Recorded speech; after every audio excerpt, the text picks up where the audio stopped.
राष्ट्रीय समाजवादी जनक्रांति पार्टी के कैंप कार्यालय महमूरगंज में जिलाध्यक्ष और महानगर अध्यक्ष का सम्मान समारोह कार्यक्रम का किया गया आयोजन। सम्मान समारोह के दौरान पार्टी के अध्यक्ष एसएल ठाकुर ने मीडिया के सामने बताया कि राष्ट्रीय समाजवादी जनक्रांति पार्टी चुनावी बांड को बहुत बड़ा घोटाला मानती है। पार्टी के राष्ट्रीय अध्यक्ष एसएल ठाकुर और राष्ट्रीय उपाध्यक्ष राकेश चंद्र पांडे आप वाराणसी जिलाध्यक्ष व महानगर अध्यक्ष के सम्मान समारोह के पश्चात उपस्थित पार्टी के पदाधिकारियों और कार्यकर्ताओं कार्यकारिणी सदस्यों को संबोधित कर रहे थे।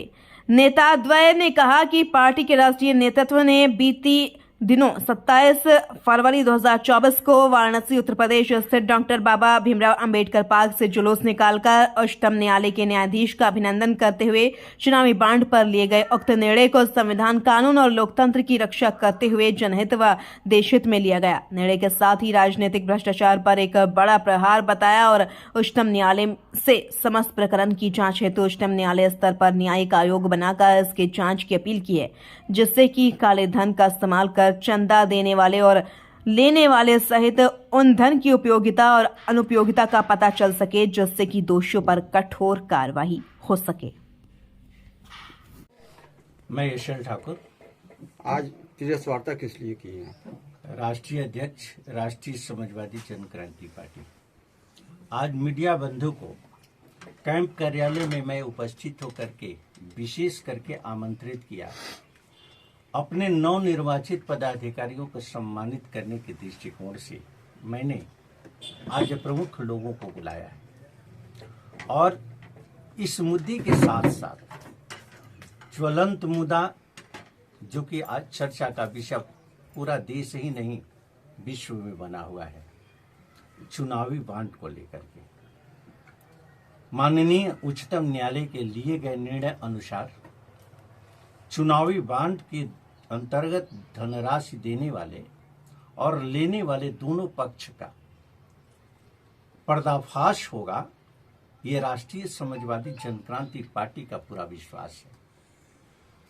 माननीय कोर्ट के उस निर्णय की राष्ट्रीय समाजवादी जनक्रांति पार्टी कोटि कोटि सराहना करती है और निंदा करती है स्टेट बैंक द्वारा लिए गए स्टैंड का, कि जिसमें स्टेट बैंक के अध्यक्ष ने स्पष्ट शब्दों में, मैं कहूं तो अपने को बचाते हुए परिस्थितियों का सही ब्यौरा न देने के वजह को दर्शाते हुए जो समय मांगा था कि चुनाव के बाद पूरा विवरण हम दे सकते हैं निर्वाचन आयोग को, जिसे कोर्ट ने स्वीकार नहीं किया। राष्ट्रीय समाजवादी जनक्रांति पार्टी इसका स्वागत करती है और राष्ट्रीय समाजवादी जनक्रांति पार्टी अब भारत निर्वाचन आयोग से भी आग्रह करेगी, जैसा कि हमने आग्रह किया है उच्चतम न्यायालय के मुख्य न्यायाधीश महोदय से भी अपील किया है कि न्यायिक आयोग बना करके समस्त प्रकरण का जांच करते हुए पैसा देने वाले और पैसा लेने वाले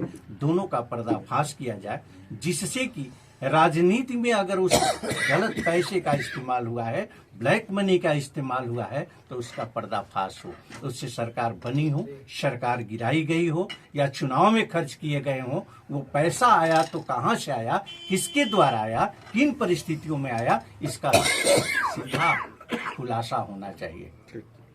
और आगे हम लोग भारत निर्वाचन आयोग से मांग करेंगे 2 अप्रैल 2024 को अगर भारत निर्वाचन आयोग द्वारा माननीय कोर्ट में अपील नहीं की जाती है कि न्यायिक आयोग बना करके इसका जांच करके पर्दाफाश किया जाए, तो हम लोग राष्ट्रपति से गुहार लगाएंगे और राष्ट्रपति के यहाँ गुहार लगाने के बाद बात नहीं बनती है तो हम जन आंदोलन के लिए बाध्य होंगे और आगे इस पर एक प्रबल आंदोलन होगा। राष्ट्रीय समाजवादी जनक्रांति जी, मैं राकेश चंद्र पांडे, संयोजक राष्ट्रीय समाजवादी जनक्रांति पार्टी।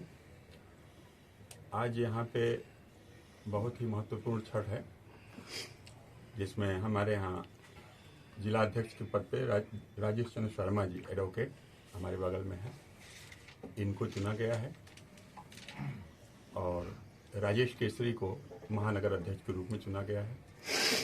हमारे बीच में हमारे पारस केसरी जी हैं, इन्हें संसदीय प्रत्याशी के पद पे हम लोगों ने चयन किया है, इनको लड़ाने जा रहे हैं। किस मुद्दे पर हमारी पार्टी इस समय जो ज्वलंत मुद्दा है चुनावी बांड का, जैसा कि ठाकुर साहब ने बताया, ये जरूर बहुत ही चिंता का विषय है देश के अंदर।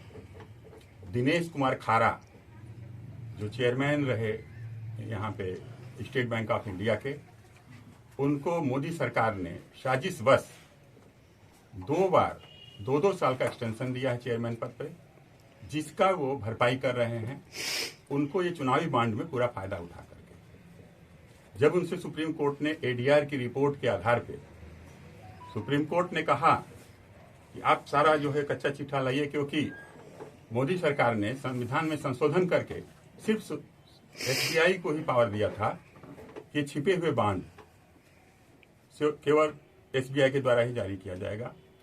इसका लाभ लेते हुए जब दिनेश कुमार खारा को 2 बार एक्सटेंशन दिया गया तो उसके लिए उन्होंने इस चीज को छिपाया जनता से। हजारों करोड़ का चूना देश की जनता का, जीएसटी का, बाकी पैसे का लगाया गया है।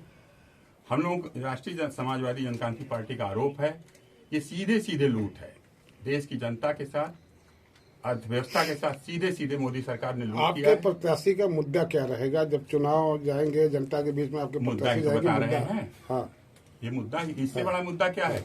2 करोड़ 5 करोड़ के लिए शिबू हेमंत सोरेन को जेल में भेज दिया गया मुख्यमंत्री से हटा करके, और 6,550 करोड़ रुपया लेकर के मोदी सरकार, उसके ऊपर कोई कार्रवाई नहीं हो रही। ये मुद्दा नहीं है। इससे बड़ा मुद्दा क्या हो सकता है? हम नाली खड़ंजा का मुद्दा उठाएंगे तो मुद्दा होगा।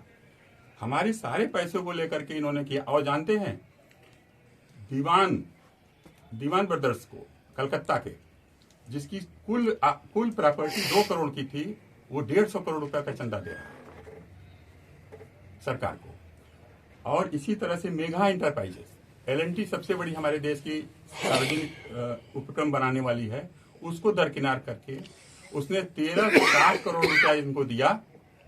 उसके बाद उसको 15,000 करोड़ का मिल गया अंडरग्राउंड का।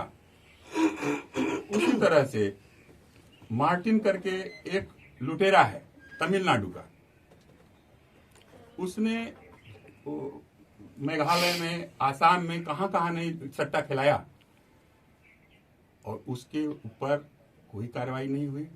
1367 करोड़ रुपया उसने दिया है। आगे की रणनीति क्या है ये बताइए आपकी? हमारी रणनीति है, हम प्रत्याशी उतार रहे हैं पारस केसरी जी को, और इनके माध्यम से बनारस में जब मोदी जी आएंगे तो उनको ईंट से ईंट बजाया जाएगा, उनको जवाब दिया जाएगा, उनको जवाब देना होगा, उनको जवाब देना ही होगा जनता का।